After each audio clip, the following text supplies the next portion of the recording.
On page 3 of the Daily Nation, acute tutor shortage hits schools as 100% transition policy takes effect. You will see that there are at least, how many counties? 8 counties. That is Bomet, Migori, Busia, Trans Nzoia, West Pokot, Mandera, Homa Bay, and Turkana that have a teacher shortage of more than 50%, meaning that they are operating on half the number of teachers that they require.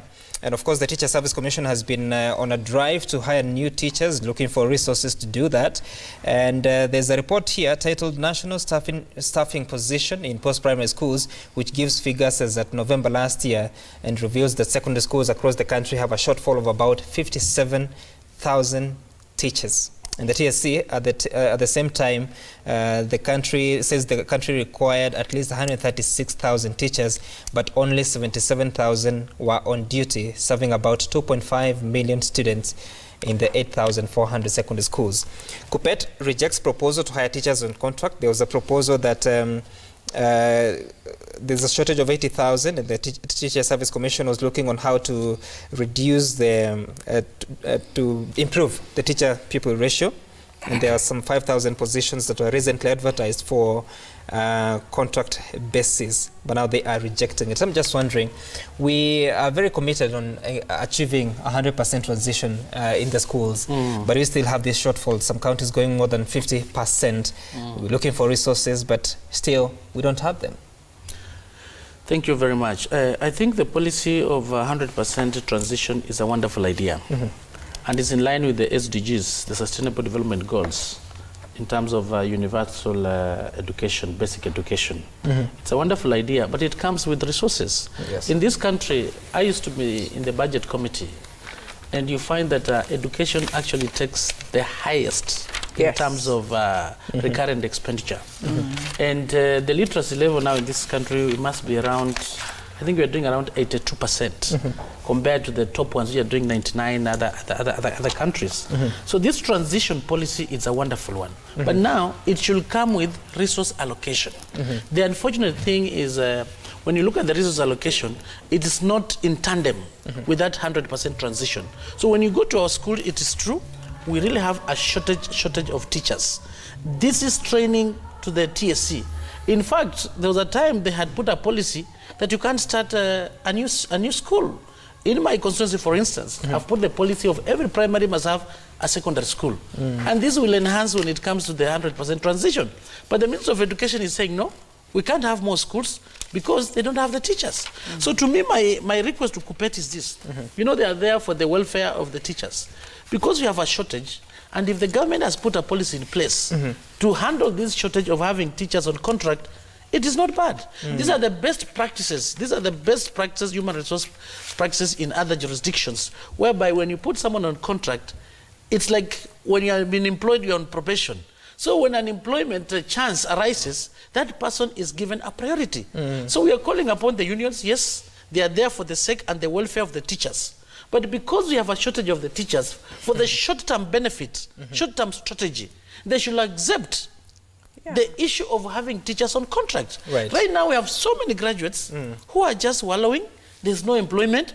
But if they can be given some amount, then as we look for things to improve, then that person will be given full-time. So we are calling upon the Kupet, the NAT, to be able to accept as a short-term measure.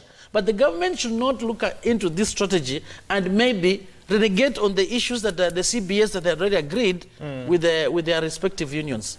Clearly, the HR course is just about to grow. I mean, with the nurses, with the doctors demanding for better pay, with more teachers required at the schools. So how do you get out of this, bearing in mind that our revenues have sort of stagnated? We still have debt to clear. How do you get out of this and still continue to have a better quality of education? First of all, before I even answer your question, you can see moving health to the national level is not the answer. Because if the government can't employ and pay teachers, they won't be able to employ and pay nurses. So that's not the answer. I think our elephant in the room here, Sam, is how do we use this money? Corruption. Corruption is our big problem. And I'll tell you, give you some history.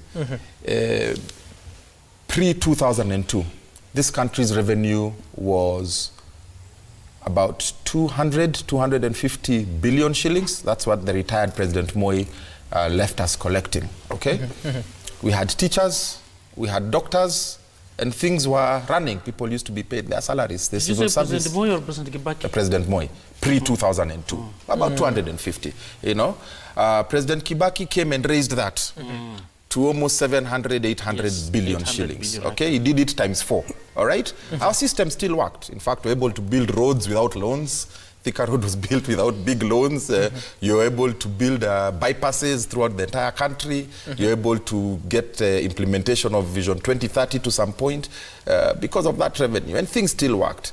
Now we are at 3 trillion. So what President Kibaki left, President Uhuru has now done more than 4 times. But we're having problems. We have to go get loans, both externally and internally. We can't pay teachers. We can't pay all these other things. So where is all this money coming from? If just 20 years ago, we were able to survive on 250 billion, why is it some, and my Mheshimiwa colleagues here, that today we can't survive on 3 trillion shillings? And you can't tell me inflation could have gone from 250 billion to 3 trillion shillings. So I think our problem here is not the money. The revenue is there. The problem is, how are we spending this money? And I can tell you, if you look at the front page of the Daily Nation, this 14 billion shilling that you are seeing in this scam is enough to pay all these teachers, employ and pay all these teachers, all of them that are being talked about here for the national transition. So we need to make a choice as a country. What is more important? Is educating our children more important, or is putting money in individuals' pockets more important? And that's what we really must have a national conversation. It appears like a very simple answer. I mean, a simple question to answer, but we still don't. Well, first of all, we have to appreciate that, yes, Uhuru Kenyatta comes in and you have 47 other, let me call them governments that you bring in, with the new structures, with new employment, and you're expecting the same revenue that was handled at the national government, and one person decided that this has to, now we as Kenyans decided within the constitution, we are telling you as a president, 15% has to go here, but at the same time we are telling you as a president, we have decided all the local revenues that used to be collected by these other presidents, you can't touch. So you must think also and come in with new strategies to how to raise revenues. Then you've come in with a very elaborated, structured development program where you want to achieve, to ensure you have the railway line, and all this were in the pipeline when we were promulgating our constitution. So you can't throw.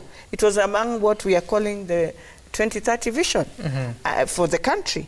So for me, that is where we have to sit down as a country, and that's where I want to plead with Kuppet, that now look at Kenya today. We are in a cash crunch, and we are saying we are also willing to see young people who are unemployed, and we are saying the percentage is so high. How do we ensure they come and at least get employment? And therefore, for me, the contract thing that is being proposed is a very good suggestion.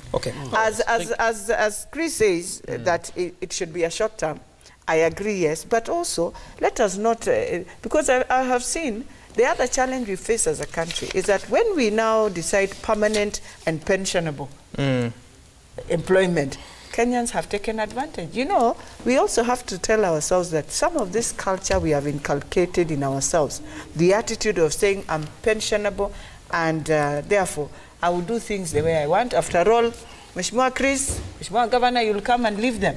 You left them, isn't it? We did. Good. So why are we complaining? That structure has a problem also. And therefore we must be bold enough to say we can take on contract, and if I feel you are not working, then you have to leave. Yes, we can't be saying others and leaving others. But then what was the difference between the teachers and the nurses? There was not, and the health sector. There was no difference. That's what I'm saying. Finally on this, so we have to deal with both. Thank you. Because the nurses will also say the same problem. So what proposals are we giving counties to say? Because they'll say, look, you've added teachers. We are also facing the That service teachers are giving, the same service health sector is giving. So are we adding more to be employed? Thank you. Right, Thank you very much. I think quickly, on this matter, as my other colleagues have mentioned, I think it's to do with more of financial management practices. When you look at the regime of Moi, President Moi left this country when the GDP was now growing at a negative rate. I want to salute President Mwai Kibaki. President Mwai Kibaki, when he brought in this ERS strategy, the economic recovery strategy of 2002, we saw the GDP growing to a positive. Actually, it almost reached 8% if it were not the issue of the clashes. And he brought in the issue of even the Vision 2030. President Mwai Kibaki was very focused. Look at his borrowing behavior. Whatever he borrowed, within the 10 years, President Uhuru has borrowed, I don't know, 4 or 5 times. The issue of corruption at that particular time, during the time of President Mwai Kibaki, I think it was low. I remember his slogan, kulipa ushuru ni kujitegemea. You know, he came in, absolutely, but it's not institutionalized the way it was at that particular time. So what we are saying is look at even the public debt. President Mwai Kibaki borrowed, but he never borrowed heavily the way Uhuru Kenyatta has borrowed. The rule of thumb is when you borrow, it should be at least 50% of the GDP. Right now, whatever we are borrowing in this country... maximum or what? No, at maximum. It should not go beyond 50. Best practices. But right now, Jubilee government is borrowing 60% of the GDP. That's why we are having pressure to pay our debts. And that's why we are having problem with the Exim Bank, the Chinese. We are told they are taking over our port. We are not sure. So the issue is more financial management practices. The corruption during Jubilee government actually has gone very high. And we salute the president in his fight against corruption. Corruption is where we have the problem. And this corruption has been devolved even to the counties. When you go to the counties, that's where the corruption is. And that's where the big problem is now. Thank you. And I want to read just some few messages that you've been writing to us. Good morning. What's the take of your panelists on Jubilee's political philosophy of making services free? Free primary, free secondary education, free universal health care. Why not empower the masses so that they are able to afford these things and not providing services to people wallowing in abject poverty? Why not deal with the increasing unemployment, skyrocketing cost of living, ensure viable manufacturing sector, secure vibrant agricultural sector? Kindly. You don't leave your name, but quite some thoughts there. Someone says that, thanks, Mheshimiwa Alachi. I think it's Alachi. Like my wife works in Taveta as a laboratory technician, she has been given a no objection letter to come to Kiambu County, where I also work as a lab technician with the county. Now, Taveta is saying she has to get somebody as a swap, not that she has not tried, but no one has availed to join Taveta. We have 2 girls who are emotionally and psychologically affected by her absence, and it's hard living. No masana. Yeah, why are we doing it to the nurses, yet to the teachers when they want to be transferred? Everyone is up in arms, you can't be transferred, you have to be close to your family. How come these other ones are not close to their families?